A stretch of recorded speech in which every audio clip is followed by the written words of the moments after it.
all of 2000, 99, 2000. What was happening in the live scene around that time?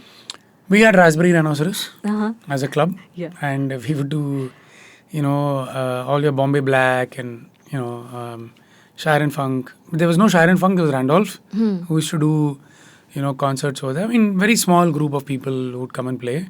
And of course, I would go and play classical music as well.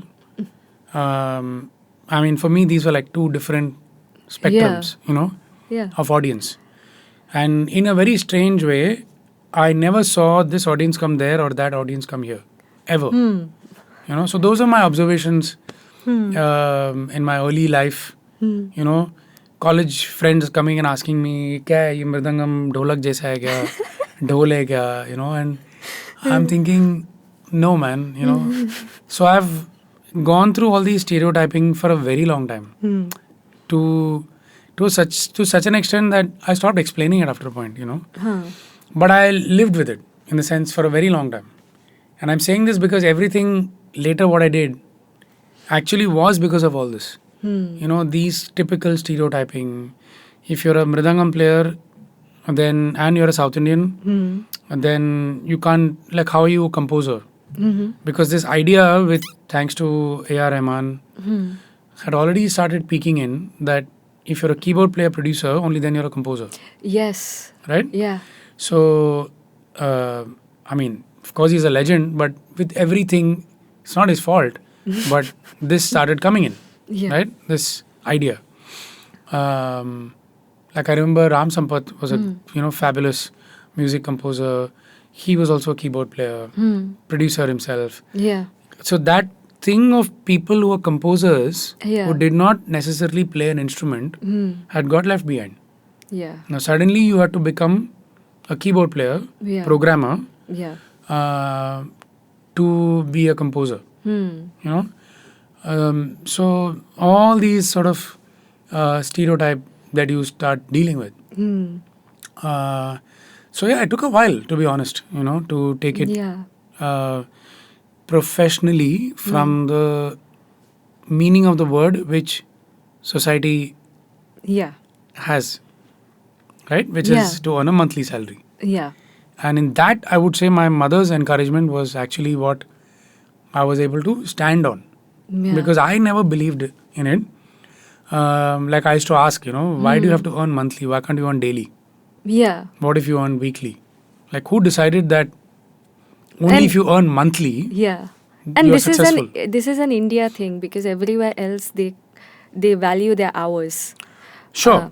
In the terms developed of world, hours, yes. But otherwise, even there is an idea of monthly. Of being a professional, that if you're, whether it's hourly, my thing was, why does it have to be only if you're monthly or hourly or weekly is, that you could just be earning, what you're, and sustain yourself. And it doesn't matter whether it's 3 days in a row or 30 days later, you know.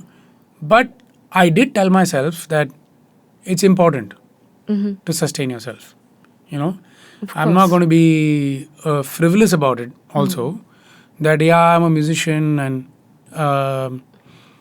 dekha jayega. We'll see what happens. And even in your early 20s, you were not like that. Because I didn't feel the sense of entitlement. There was responsibility. Of course, so I never felt entitled to do any of this. So the responsibility came in, and like I said, my mother one day when I was working in an agency. I took up a job. Yeah. And ad agency. Yeah. And I, of course, again, typically people would think I was in the creative, but I wasn't. I was in the client servicing. Oh, that was going to be my next question. Yeah. So, in fact, my creative team always used to say, how are you there? I said, to make your life better, because I understand you. Yeah. So I can sell what you're doing better, So they would always say, wow, that's the best, client servicing like team that we can make. So I did dig into, in fact, when Skoda was launched in India, I was a part of the team. And then just then I had left. After the launch, I left, I was servicing Videocon, Akai, all these brands that time. But this was a stint of 6-8 months. Yeah. But I continued it because, music was there. But still, I just felt I don't want to just detach and just be on my own.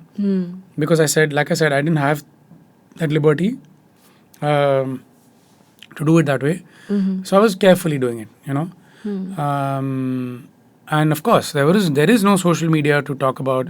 Life was way real, in that sense, where if it's tough, it's tough, and you deal with it.